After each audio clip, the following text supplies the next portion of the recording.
नमस्कार, मैं डॉक्टर शिशिर उपाध्याय। सवाल तो पूछेंगे मैं।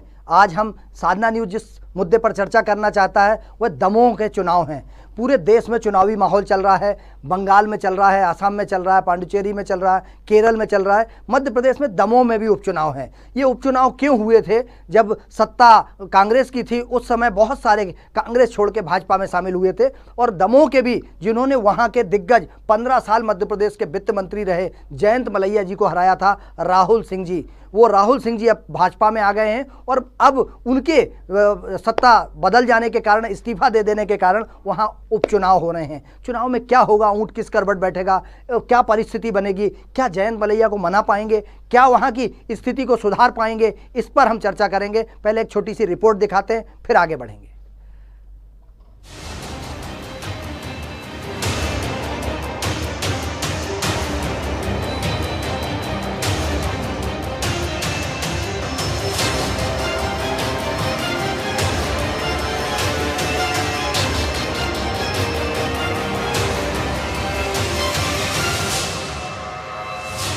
दमोह विधानसभा उपचुनाव की बिसात बीत चुकी है। 17 अप्रैल को उपचुनाव के लिए मतदान होना है। ऐसे में दोनों ही दल तैयारियों में जोर शोर से जुटे हुए हैं। कांग्रेस छोड़कर बीजेपी में आए राहुल लोधी को बीजेपी की ओर से टिकट मिलना लगभग तय है, लेकिन जयंत मलैया राहुल लोधी की मुश्किलें बढ़ाते हुए नजर आ रहे हैं। जयंत मलैया के बेटे सिद्धार्थ मलैया भी अपनी सक्रियता से टिकट के दावेदार माने जा रहे हैं। हालांकि सिद्धार्थ खुलकर बोलने से तो बच रहे हैं, लेकिन उनकी सक्रियता राहुल लोधी की परेशानी बनी हुई है। पार्टी के अंदर की बात है तो मैं नहीं कह सकता आपसे। पार्टी का कार्यकर्ता हूँ तो मेरी सक्रियता तो पार्टी के लिए हमेशा सकारात्मक ही होगी। जातिवाद का आरोप तो सभी जगह लगता है और जाति एक सच्चाई है और उस तरह से जब टिकट दी जाती है तो उसमें कोई बात नहीं होना चाहिए। बहरहाल भारतीय जनता पार्टी के अंदर तो सभी का समावेश रहा है। ये तो चुनाव के बाद ही पता लगेगा कि कितनी बात का कितना फर्क पड़ा, उसके बाद ही इस बात की विवेचना हो पाएगी। ये तो जनता निर्णय देगी और निर्णय देने के बाद उसकी विवेचना करेंगे कि किन मुद्दों पर क्या बात रही और लोगों की प्रतिक्रिया क्या रही। भारतीय जनता पार्टी केवल दमोह में ऐसा नहीं हुआ है। इस प्रदेश में जो कांग्रेस की सरकार चल रही थी वो झूठे वादों पर बनी थी और वो वादे पूरे नहीं कर पा रही थी, तो जनता विधायक से पूछ रही थी कि भाई जो आपने वादे किए हैं उन वादों पे आप लोग खरे नहीं उतर पा रहे हैं। पार्टी छोड़कर वो भारतीय जनता पार्टी में सम्मिलित हुए तो हमारे प्रदेश नेतृत्व ने उन्हें ऐसा आश्वस्त किया होगा कि आप यदि भारतीय जनता पार्टी में आते हैं तो हम यहाँ टिकट द्वारा जो चुनाव होंगे उसमें आपको ही टिकट दी जाएगी। इसलिए भारतीय जनता पार्टी ने उन्हें आश्वस्त किया है। पूर्व में भी 28 जगह जो विधानसभा चुनाव हुए हैं उसमें भी लगभग ऐसी ही स्थिति थी, परंतु भारतीय जनता पार्टी की सरकार के कामकाज पर जनता ने मोहर लगाई है, तो मैं समझता हूँ कि इससे कोई फर्क नहीं पड़ता। वहीं कांग्रेस भी उपचुनाव में पूरी ताकत झोंकने के लिए तैयार है। 26 मार्च से कांग्रेस चुनाव प्रचार अभियान का आगाज करने वाली है। पूर्व मुख्यमंत्री कमलनाथ चुनाव प्रचार का आगाज करेंगे। हालांकि कांग्रेस में जिताऊ चेहरों का टोटा है। यहाँ टिकट के लिए दावेदारों की तो लंबी फहरिस्त है। हालांकि सबकी निगाहें जिला अध्यक्ष अजय टंडन पर ही टिकी हुई हैं। दरअसल कांग्रेस उपचुनाव में मुकाबला तभी कर सकती है जब वह ऐसे उम्मीदवार को लाए जो साफ सुथरी छवि का हो और उसे जनता का समर्थन हासिल हो। ऐसा माना जा रहा है कि राहुल लोधी को टक्कर देने के लिए कांग्रेस अजय टंडन या अवधेश प्रताप सिंह पर दांव लगा सकती है। यदि ऐसा हुआ तो बीजेपी के लिए राह आसान नहीं होगी। देखिए, चुनाव जनता लड़ती है और ये दो दमोह का उपचुनाव हो रहा है, ये जनता लड़ेगी। यहाँ तो सीधी लड़ाई है, ईमानदार और बेईमान, टिकाऊ और बेकाऊ। और कोई बड़े बड़े मंत्री आएंगे, मुख्यमंत्री आएंगे, तो उनको थोड़ी वोट डालना है, वोट तो जनता को डालना है। राहुल लोधी के बीजेपी में शामिल होने के बाद से ही जयंत मलैया ने उनके साथ मंच साझा नहीं किया है और जिस तरह मलैया खेमा सक्रिय है उसे देखकर तो ऐसा ही लगता है कि बीजेपी के लिए विधानसभा में चुनाव की परिस्थितियां विपरीत ही नजर आ रही हैं। कांग्रेस विधायक राहुल सिंह इस्तीफा के बाद भाजपा में जा चुके हैं और अब चुनाव आयोग द्वारा दमोह विधानसभा उपचुनाव की तारीखों की घोषणा हो चुकी है। चुनावी बिसात बीत चुकी है और आने वाले 17 अप्रैल को उपचुनाव होंगे। ग्राउंड जीरो से साधना न्यूज़ के लिए वीडी शर्मा की रिपोर्ट। मध्य प्रदेश का दमोह हॉट सीट बना हुआ है इस समय। चूँकि दर्शकों को बताना चाहूँगा कि जब ये कांग्रेस छोड़कर भाजपा में आ रहे थे उसके 8 दिन पहले इन्होंने कहा था कि मेरा खून एक है, कांग्रेस में जन्म लिया है, कांग्रेस में ही मरूंगा और मैं दोहरी राजनीति कभी नहीं करता। और उसके कुछ दिन बाद नेताओं को क्या है, क्या नैतिकता है, क्या चरित्र है, ये जनता सवाल पूछेगी। अब जनता ये पूछेगी कि आखिर ऐसा क्यों किया। क्योंकि चुनाव का खर्च मैं पहले भी कह रहा था कि जितने लोग दल बदल करके सत्ता से बाहर हुए थे, जितने लोग दल बदल करके दूसरी पार्टियों में गए थे, यह जनता का बोझ, जनता के ऊपर जो बोझ आया है ये इन प्रत्याशियों से वसूल करना चाहिए या इनको जीवन भर कभी चुनाव न लड़ने का एक फैसला कर लेना चाहिए। वजह सिर्फ ये है कि खून पसीने की कमाई जो खर्च हो रही है, दमोह पे जो खर्च होगी या जो 28 सीटों पर खर्च हुई है वो किसकी खर्च हुई है। इनको 5 साल के लिए, इनको अगर मत दिया था जनता ने, 5 साल के लिए अपना नुमाइंदा बनाया था, तो ये इस्तीफा देने के पहले जनता से पूछने गए थे क्या?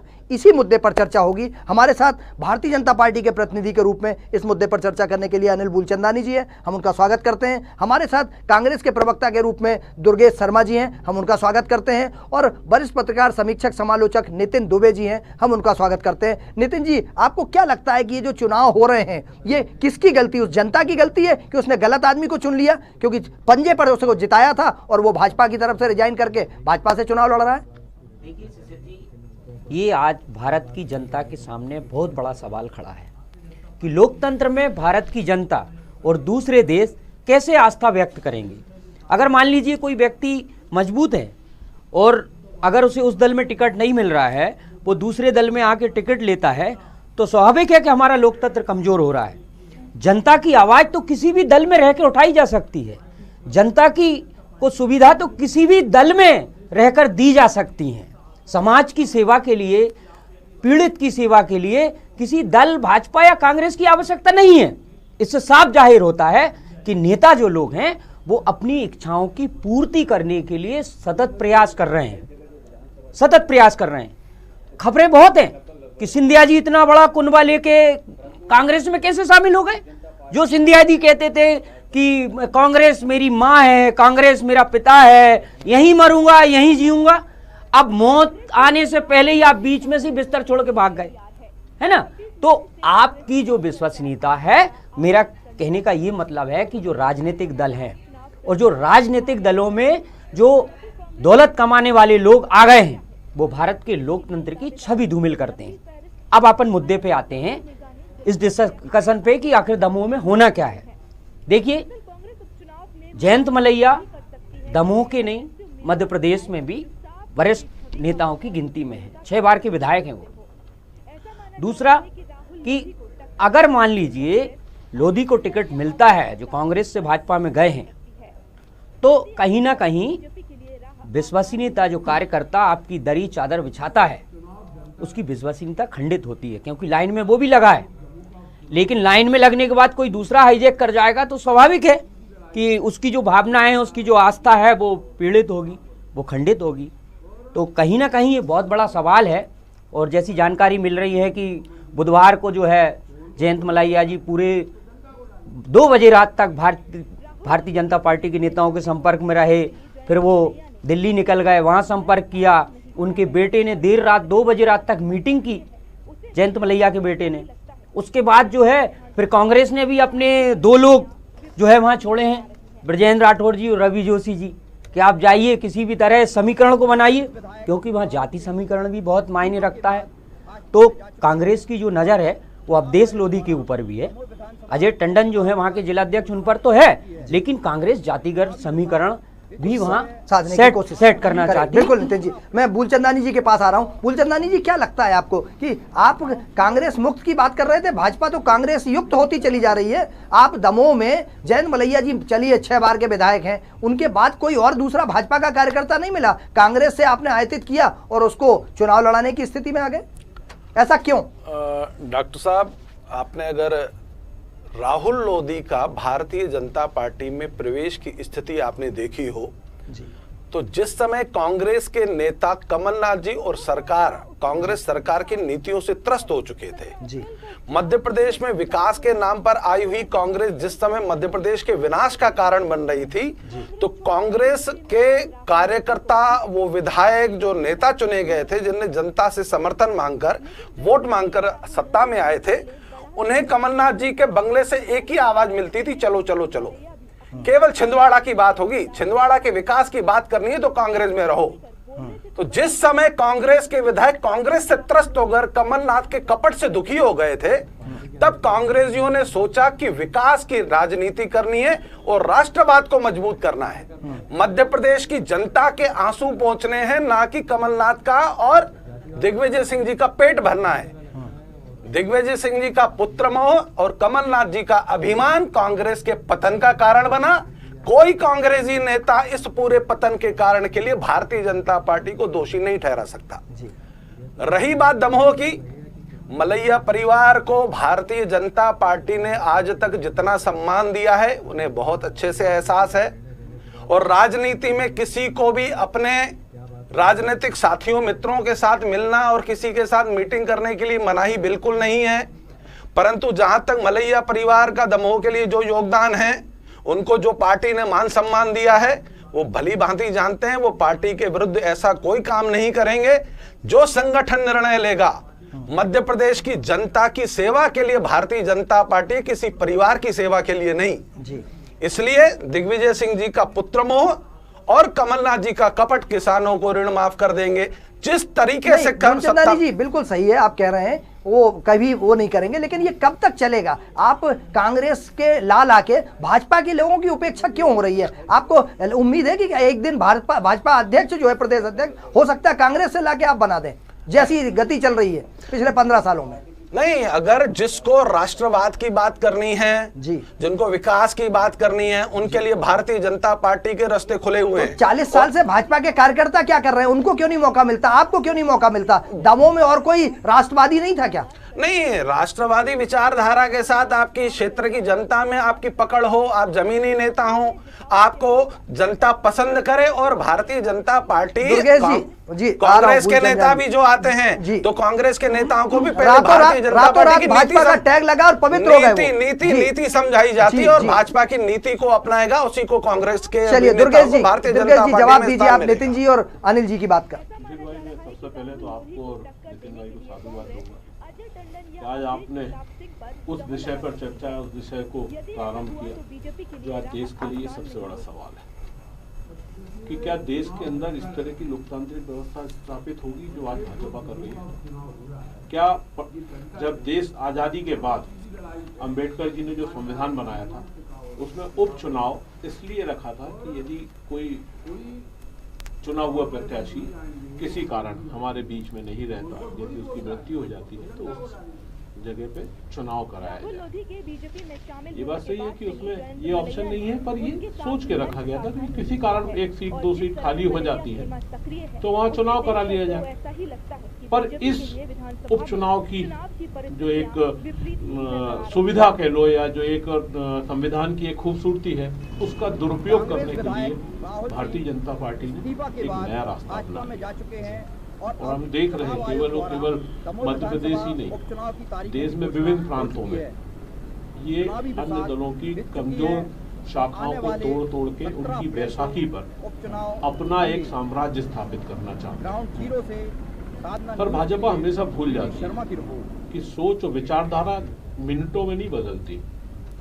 जो व्यक्ति जिस विचारधारा का है वो इस विचारधारा के संग कभी न कभी वापस खड़ा जरूर होगा, और जो यदि कमजोर है तो वो आपको कैसे मजबूती दे देगा? क्षणिक मजबूती जरूर मिल सकती है पर लंबी दूरी तक नहीं चल सकते। और दुर्गेश जी जो जिंदगी भर गाली बकता रहा, जो जिंदगी भर वही तो मैं कह रहा हूँ, भाजपा को गलत कहता रहा, और आज वो कैसे भाजपा ही हो जाएगा? आदरणीय, वो तो एक अपनी जगह मान लिया कि जो आपने उन लोगों को ले जाके भाजपा के रंग में रंग दोगे, और आपने कहा नहीं साहब हमारे यहाँ तो एक डुबकी लगाई और वो पवित्र शुद्ध है और अब आज गंगा की जरूरत नहीं है। माँ गंगा में कहा जाता था कि माँ गंगा की डुबकी लगाओ तो आपका उद्धार हो जाएगा। अब तो भाजपा में डुबकी लगाओ, आप कितने भी पापी हो या कुछ भी हो, एक बार भाजपा में जाओ आप पवित्र हो जाएंगे। पर बात ये आ रही है कि जो भाजपा के अंदर, जैसे मध्य प्रदेश में ज्योतिरादित्य सिंधिया ने भारतीय जनता पार्टी की शरण ले ली। भारतीय जनता पार्टी के वरिष्ठतम नेता जो प्रदेश अध्यक्ष से लेके पता नहीं कितने पदों पे विराजमान रहे, प्रभात झा जी, वो हर क्षण सुबह कुल्ला बात में करते थे, सिंधिया जी के खिलाफ सिंधिया जी के बारे में जानकारी जरूर देते थे। ऐसे एक नहीं कई नेता हैं। सामंत के खिलाफ लड़ाई लड़ी थी उन्होंने, लड़ाई लड़ी। आज वो उनके अंडर में राजनीति करने के लिए मजबूर है। आज वो सुबह उठते हैं, अब कुल्ला कर रहे हैं या नहीं कर रहे हैं, पर उनको मजबूरी है कि सिंधिया का महिमा मंडल करना है। नहीं, लेकिन तो इसमें आप भी कम कहाँ है। पंकज संघवी ने क्या क्या नहीं कहा कांग्रेस के लिए, आप उसको भाजपा में गया ले आए। आप वो KL अग्रवाल साहब, वो भाजपा कांग्रेस के बारे में क्या क्या नहीं कहते थे, टिकट आपने ही दिया था उनको। बिल्कुल सही है आदरणीय कि अग्रवाल जी को कांग्रेस ने टिकट दिया। अग्रवाल पहले भी भारतीय जनता पार्टी का शुद्ध विशुद्ध आदमी नहीं था, मंत्री रहे भाजपा सरकार में, सामान्य प्रशासन। मैंने आपसे क्या कहा जी, ये जो ये बैसाखियां तोड़ तोड़ के अपना साम्राज्य बनाना चाह रहे हैं जी, तो एक कमजोर बैसाखियां हैं, कहीं अपने आप में कमजोर हैं जी, इसलिए ये अपनी मूल जो जड़ें हैं, जो ताकत है, उससे छूट के बाहर निकले जी, ये कल फिर पलटेंगे जी, ये ज्यादा दिन टिकने वाले लोग नहीं है। चलिए नितिन जी से पूछ लेते हैं। नितिन जी, क्या लगता है कि सभी राजनीतिक दलों का चरित्र जो है सत्ता के लिए कुछ भी करेंगे? क्योंकि मुझे जहां तक लगता है, माननीय ज्योतिरादित्य सिंधिया जी जब जनसेवा के लिए पार्टी में, भाजपा ने कहा था जनसेवा के लिए आए हैं, लेकिन जैसे ही उन्होंने कांग्रेस से रिजाइन किया था, राज्यसभा का टिकट उनको प्रस्तुत कर दिया गया था, जबकि पूरे देश में बहुत सारे लोग प्रत्याशी के रूप में थे जिनको राज्यसभा में लिया जा सकता था। क्या लगता है कि कांग्रेस हो या भाजपा हो, सब एक ही थाली के? बिल्कुल चट्टे बट्टे हैं, कहावत में पूरी कर देता हूँ, बिल्कुल चट्टे बट्टे हैं। देखिए साहब, आप कहते हैं कि देश का प्रधानमंत्री संत है, तो संत राजनीति कहाँ करता है? संत किसी को गलत कहाँ कहता है? संत ये तय कब करता है कि तुम कुर्सी पे बैठोगे, तुम प्रधानमंत्री बनोगे, ये नहीं बनेंगे, ये मुख्यमंत्री नहीं बनेंगे? ये संत के आचरण ही नहीं है ना। आप सीधी बात कहो कि आप राजनीति देखें और राजनीतिक आचरण आपका होना चाहिए। मैं पत्रकार हूँ, मेरा आचरण पत्रकार की तरह होना चाहिए। जन चर्चा वो मेरा सब्जेक्ट है, जिसकी जनता चर्चा करे वो मेरा सब्जेक्ट है। तो एक सब्जेक्ट मैं आपको बताना चाहता हूं कि जन चर्चा तो ये भी है कि सिंधिया जी की जो डील हुई वो 1500 करोड़ में हुई। ये आरोप नहीं है, ये जन चर्चा है और जन चर्चा को कहने का मेरा हक है। ये डीलिंग कहां से हुई? दिल्ली से हुई। इसमें सबसे बड़े पार्टनर कौन रहे? जो मुखिया हैं, अपनी टीम के कप्तान, जो अपनी टीम लेकर आए। कहते हैं कि 350 करोड़ रुपए उनको मिले, बाकी डिवाइड हुआ, और जो दिल्ली से पैसा आया था 1500 करोड़, भले ही मध्य प्रदेश की सरकार ने जनता के लिए कर्ज ले लिया हो नल पानी सुविधा के लिए, लेकिन सरकार बनाने के लिए तो जो कर्जा आपने दिल्ली से लिया था वो लौट गया है। ये भी चर्चा है कि वो पैसा आधा हो चुका है, 1500 करोड़। अब सवाल यही पैदा होता है कि जहां आग होती है, जहां धुआं होता है, आग वहीं होती है। कोई बेवजह कोई बात नहीं करता। और आप इतने शुद्ध राजनीतिक या उतने शुद्ध जनसेवक नहीं हैं कि आप फ्री फोकट में किसी दल को चेंज कर दें जिसमें आपके पिता रहे, जिसमें आपने पूरा अपना वजूद लगा दिया पिता ने, और आपने ऐसी क्या बात हो गई कि आपने चेंज कर दिया? क्या आप राहुल गांधी से जुड़े थे? क्या आप कमलनाथ जी से जुड़े थे? नहीं, आप कांग्रेस से जुड़े होंगे ना, आप भाजपा से जुड़े होंगे। तो क्या आपकी आस्थाएं इतनी जल्दी खंडित हो सकती हैं? जब आपकी उस दल से आपकी आस्थाएं इतनी जल्दी खंडित हो सकती हैं जिसने आपको सिंधिया बनाया, वरना ऐसे कई सिंधियाएं भारत में हैं, पैसे में भी वजूद में भी, लेकिन उस दल ने आपको शीर्ष पर पहुंचाया। जब आप अपने फायदे के लिए उस दल को खंडित कर सकते हैं, कोई भी नेता हो, कोई भी बात हो, तो फिर आप किसके होंगे? जनता के साथ आप छल कर रहे हैं। दूसरी बात, मध्य प्रदेश में जो कांग्रेस की आज दुर्गति है, दुर्गति कहना चाहिए, ये दुर्गति भाजपा ने नहीं की है, ये दुर्गति कांग्रेस ने की है। क्या जरूरत थी आपको कमलनाथ जैसे व्यक्ति को मध्य प्रदेश का मुख्यमंत्री बनाने की? अरे कौन सी आवश्यकता थी? वो आदमी ऑलरेडी पहले से नेहरू की गोद में खेलने वाला आदमी, आप उसे मध्य प्रदेश का मुख्यमंत्री लाके वो कैसे मिलेंगे विधायकों से? वो कैसे मिलेंगे ब्लॉक अध्यक्षों से? इतना भरा पूरा आदमी कैसे एक ब्लॉक अध्यक्ष पे ध्यान देगा? ये बात कांग्रेस के हाईकमान को सोचनी थी। दूसरा, आपने सुरेश पचौरी को प्रदेश अध्यक्ष बनाया। मैं सीधे नाम लेके बात करता हूं, और यही जनता को तभी समझ में आएगा, ये गोलमोल बात करने से समझ में नहीं आएगा। आपको लगता है कि आरोप है तो आप कोर्ट चले जाइए, लेकिन जो बात है वो तो मैं कहूंगा। तो आप सुरेश पचौरी को लेके आए, सुरेश पचौरी के विषय में क्या जन चर्चा है कि सुरेश पचौरी ने टिकट देने के लिए लोगों की जमीन बिकवा दी नेताओं की। वही विसारू लाल क्यों भाजपा में नहीं आएंगे जिसने 5 एकड़ जमीन बेच दी टिकट के लिए कांग्रेस से? तो कहीं ना कहीं दोनों दल और दोनों दलों के नेता बहुत ज्यादा कीचड़ में आ चुके हैं शिशिर जी। और अब ये राजनीति जो है ना, वो सिद्धांत की राजनीति, वो संविधान की राजनीति खत्म हो गई है। अब मौकों की, अवसर की राजनीति है, जिसे अच्छा अवसर मिले वो चपेट ले। बस नितिन जी, एक कहावत भी है कि कीचड़ में कमल खिलता है। जब ज्यादा कीचड़ हो जाता है तो उसमें कमल खिलता है। और मध्य प्रदेश की राजनीति में, देश की राजनीति में इतना ज्यादा कीचड़ हो चुका है, इतना ज्यादा कीचड़ हो चुका है कि कमल खिल रहा है हर जगह। अनिल जी, क्या कहना चाहेंगे आप, क्योंकि आपने ही ये कहा है कि सुशासन है और मध्य प्रदेश और देश में राम राज्य है, तो क्या ऐसे ही राम राज्य होगा? हम दमोह से भटके ना, क्योंकि दमोह पे केंद्रित हैं। देखिए, मैं दमोह के साथ साथ, क्योंकि विषय में भारतीय जनता पार्टी, कांग्रेस और आइडियोलॉजी की बात चल रही है, कांग्रेस प्रवक्ता जी ने कहा कि भारतीय जनता पार्टी तोड़ती है। केएल अग्रवाल जी का नाम आया, संजय मसानी को आप लोग भूल गए, शिवराज जी के साले साहब थे, जैसे ही कांग्रेस में गए तो कांग्रेसियों ने ऐसा नृत्य प्रारंभ किया था जैसे छैया छैया हो रहा हो। उनको लगा कि पूरी कांग्रेस जो है अब तो पूर्ण बहुमत की सरकार आ जाएगी। अपंग लूली लंगड़ी सरकार आई थी, बहुमत नहीं था कांग्रेस के पास। जिस प्रकार से ज्योतिरादित्य जी के लिए आप कुछ भी कहिए, कांग्रेस के लिए वरिष्ठ पत्रकार जी, हमारे साथी जी ने जो कहा, कांग्रेस अपने पापों के कारण गिरी है, भारतीय जनता पार्टी उसका कारण नहीं है। न भारतीय जनता पार्टी इस प्रकार का कृत्य करती है। भारतीय जनता पार्टी केवल जनसेवा के लिए है और जनसेवा के लिए ही भारतीय जनता पार्टी के अंदर राजनेताओं को प्रवेश दिया जाता है। और जो राजनेता चाहे कांग्रेस का हो चाहे भारतीय जनता पार्टी का है, के लिए आए थे तो इनको मंत्री क्यों बनाया? सबको ये जनसेवा करते रहते, मंत्री बनके ही जनसेवा होती है। सब मंत्री नहीं थे जी। मेरा ये कहना है कि कांग्रेस खुद के गिरेबान में जाके कांग्रेस अपने आप में सुधार करके सत्ता में आए। भारतीय जनता पार्टी के ऊपर छींटे फेंकना, लांछन फेंकना, अर्जुन सिंह जी को आप भूल गए।